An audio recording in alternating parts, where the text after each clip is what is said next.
Assalamualaikum. Kami dari kumpulan 7. Nama saya Siti Norizati Miti Hassan, 197815. Pada kali ini saya bersama rakan saya rakan saya iaitu Nur Fariha binti Muhammad Azizi 196018 untuk membentangkan tentang tajuk mengenal pasti personaliti pelajar.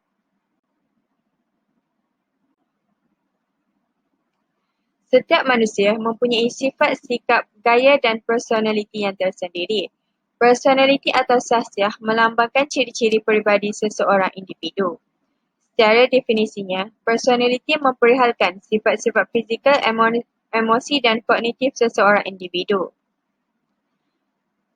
Personaliti berasal daripada perkataan Latin iaitu persona yang bermaksud topeng.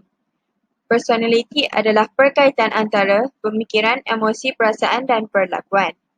Personaliti juga menggambarkan kepribadian dan dikaitkan dengan perwatakan. Definisi bagi personaliti ialah kepada orang biasa, konsep personaliti mungkin merupakan satu pertimbangan nilai atau huraian yang subjektif. Jika kita suka kepada seseorang, kita mengatakan dia mempunyai personaliti yang baik. Warren dan Carmichael pada tahun 1930 dalam kajiannya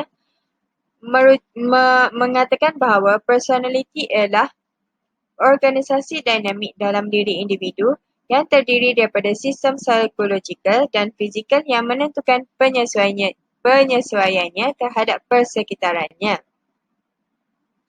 Konsep personaliti menerangkan tentang kestabilan tingkah laku seseorang sepanjang masa dan dalam situasi yang berbeza, iaitu konsistensi. Perbezaan tingkah laku di kalangan manusia dalam tindakan terhadap situasi yang sama iaitu distinctiveness. Personaliti merujuk kepada trait tingkah laku individu yang kekal dan unik. Trait iaitu pembawaan seseorang yang mendorongnya berkelakuan dengan cara tertentu dalam pelbagai situasi. Di sini terdapat beberapa teori personaliti. Yang pertama ialah teori psikoanalisis Sigmund Freud.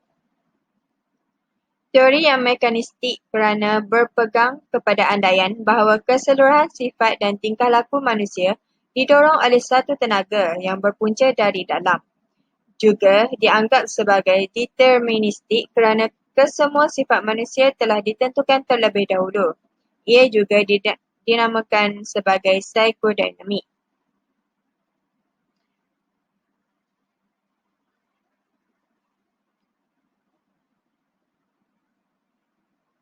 Sigmund Freud membahagikan teori ini kepada 3 bahagian, iaitu yang pertama ID, yang kedua ego dan yang terakhir ialah superego. ID ialah komponen primitif yang bertindak mengikut prinsip keseronokan segera. Desakan-desakan dalaman memberi tenaga kepada tingkah laku manusia. Manakala ego pula komponen personaliti yang membuat keputusan bertindak mengikut prinsip realiti. Ia membuat pertimbangan tentang realiti sosial, iaitu norma sosial, nilai, adat resam untuk menentukan tindakan yang sesuai. Manakala superego pula komponen moral dalam personaliti standard sosial tentang perbuatan yang betul dan salah. Latihan tentang tingkah laku dan buruk. Di dalam teori Sigmund Freud, terdapat beberapa proses perkembangan personaliti. Yang pertama ialah peringkat oral, yang kedua ialah peringkat anal, yang ketiga peringkat falik, yang keempat peringkat latensi dan yang terakhir ialah peringkat genital. Yang pertama ialah peringkat oral. Peringkat oral berlaku pada 0 hingga 1 tahun. Zon erotiknya ialah mulut, iaitu menghisap ataupun menggigit. Tugas perkembangan ialah berhenti menyusu dan trait personaliti ialah sebelum tumbuh, suka makan, minum banyak, mengunyah, banyak cakap selepas tumbuh gigi, suka berleter, suka menyindir, suka menyakiti hati orang lain. Peringkat yang kedua ialah peringkat anal iaitu 1 hingga 3 tahun. Zon erotiknya ialah dubur, iaitu menabur ataupun menahan najis. Dan tugas perkembangan ialah latihan untuk ketandas. Trait personality ialah anal agresif. Contohnya seperti zalim, pemarah, tidak mematuhi disiplin. Yang kedua ialah anal retentif, iaitu kedekut, degil, mementingkan peraturan. Yang ketiga ialah tahap falik, iaitu pada tahun 3 hingga 6 tahun. Zon erotiknya ialah alat jantina onani. Tugas perkembangan ialah identifikasi dengan ibu atau bapa sama jantina. Trait personality ialah lelaki lebih menyayangi ibu daripada bapa, manakala perempuan lebih menyayangi bapa daripada ibunya. Seterusnya peringkat latensi iaitu sekitar 6 hingga 12 tahun. Zon erotiknya ialah rakan sebaya sama jantina. Tugas perkembangannya ialah meluaskan kontrak sosial di kalangan sama jantina dan trait personality ialah tidak dapat membina sifat dan peranan yang sesuai berdasarkan jantina. Yang terakhir sekali ialah peringkat genital iaitu pada usia bermula akil balik dan seterusnya. Zon erotiknya ialah rakan sebaya sama jantina. Tugas perkembangan ialah mewujudkan hubungan intimasi dengan berlainan jantina. Trait personality pula ialah tidak dapat menjalinkan hubungan interpersonal yang bermakna di antara lelaki dengan perempuan. Seterusnya, teori yang kedua ialah teori kemanusiaan Rogers. Teori kemanusiaan Rogers ini mementingkan manusia sebagai manusia dan tidak menyetujui pernyataan manusia sebagai objek yang boleh dimanipulasikan sama ada dari dalam atau luar. Semua tingkah laku manusia didorong oleh pencapaian kesempurnaan kendiri. Seterusnya ialah teori Abraham Maslow. Dalam teori ini, ia mengkonsepsikan pandangan bahawa manusia sentiasa mencuba untuk mencapai sesuatu yang lebih daripada apa yang terdaya olehnya pada masa-masa yang lampau.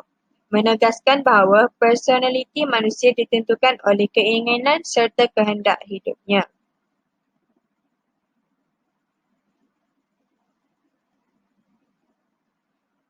Teori Abraham Maslow ini memegang 3 andaian terhadap manusia. Yang pertama, tingkah laku dipelajari melalui proses perkaitan. Yang kedua, manusia pada asasnya cenderung ke arah kenikmatan dan menjauhi kesakitan. Seterusnya, tingkah laku manusia pada asasnya ditentukan oleh persekitaran. Dalam teori ini, Abraham berpendapat bahawa jiwa tidak mempunyai peranan dalam pembentukan tingkah laku dan personaliti manusia. Di sini terdapat teori keperluan Maslow, teori hierarki keperluan Maslow. Yang berada paling atas sekali ialah self-actualization dan yang paling bawah sekali ialah psychological needs, iaitu yang paling diperlukan oleh manusia dalam mengenal pasti personalitinya. Dan yang terakhir sekali, teori tingkah laku B.F. Skinner. Tingkah laku manusia boleh dibentuk dengan hanya beroperasi ke atas persekitaran. Pemberian ganjaran, hukuman dan skema-skema penugahan dapat membentuk tingkah laku dan personaliti manusia dengan berkesan. Sekian, itu sahaja daripada saya. Saya akan membahagikan untuk membentangkan slide yang seterusnya kepada rakan saya iaitu Fariha tentang personaliti pelajar. Matriks 196018, saya akan membentangkan tentang klasifikasi personaliti. Menurut Carl Jung, 1927, terdapat 3 jenis personaliti iaitu introvert, extrovert dan ambivert.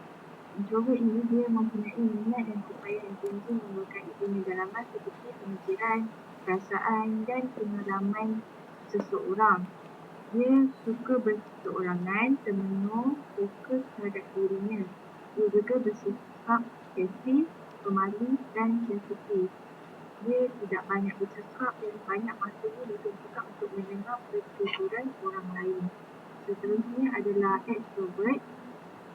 Extrovert ni dia individu yang bersifat pada dunia luaran berbanding dengan dunia dalamannya. Dia berbeza berbanding introvert ni. Jadi extrovert ni dia lebih suka kepada pergaulan, memberi perhatian dan bercampur dengan orang lain.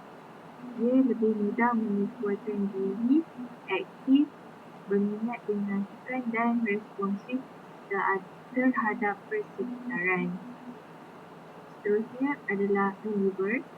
Ambivert ni dia adalah gabungan daripada introvert dan extrovert.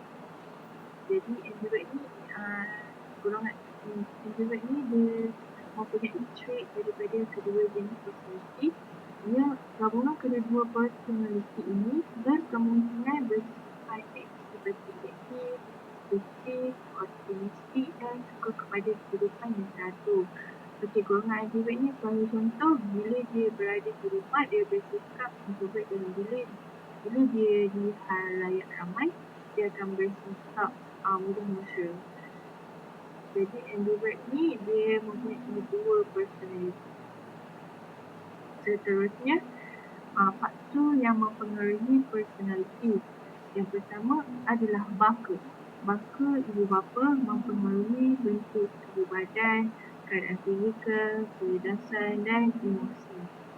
Di samping bentuk badan, keadaan fizikal hasilnya penyakit seperti cacat pendengaran akan mempengaruhi personality seseorang. Sebagai contoh, jika anak-anak itu mempunyai cacat pendengaran, kemungkinan besar dia mempunyai personality introvert. Sebabkan dia mempunyai cacat pendengaran, jadi daripada situ mempengaruhi personality. Kecerdasan memainkan peranan penting dalam pembentukan personality seseorang. Seterusnya adalah emosi. Tindak balas seseorang kanak-kanak terhadap sesuatu rancangan akan menimbulkan sesuatu emosi dan bergantung pada pengalaman yang lalu. Seterusnya, apabila seseorang kanak-kanak itu meluapkan perasaannya, dia sering dikatakan sebagai tidak matang oleh orang lain. Dan jika emosi geram itu dipendam, dia akan merasa murung dan ini akan menyebabkannya menjadi biadab dan mudah marah serta menjadi paras-barang. Jadi emosi ini membentuk kepada personality seseorang itu. Seterusnya adalah pengaruh keluarga. Keluarga yang dapat mewujudkan suasana mesra, kasih sayang, berteman rasa dan bersatu akan mempengaruhi personality individu yang baik. Ibu bapa seharusnya memberi kebebasan kepada kanak-kanak untuk bermain, bercakap dan memilih apa yang dimiliki bagi memilih keyakinan diri serta membantu perkembangan personality yang positif. Pengaruh keluarga ini juga sangat mempengaruhi dalam perkembangan personality kerana sebagai contoh, jika seseorang remaja itu berhidup dalam keluarga yang broken family seperti keluarga ibu bapa yang bercerai berai, hal ini akan mempengaruhi emosi yang seperti sedih ataupun emosi marah dan seterusnya akan membentuk personality-nya yang lebih kepada introvert. Seterusnya adalah pengaruh sekolah. Guru akan mempengaruhi perasaan kanak-kanak terhadap diri kanak-kanak itu dengan cara guru membetulkan tingkah lakunya. Jika pelajar itu membuat kesalahan seperti ponteng sekolah dan dia diberi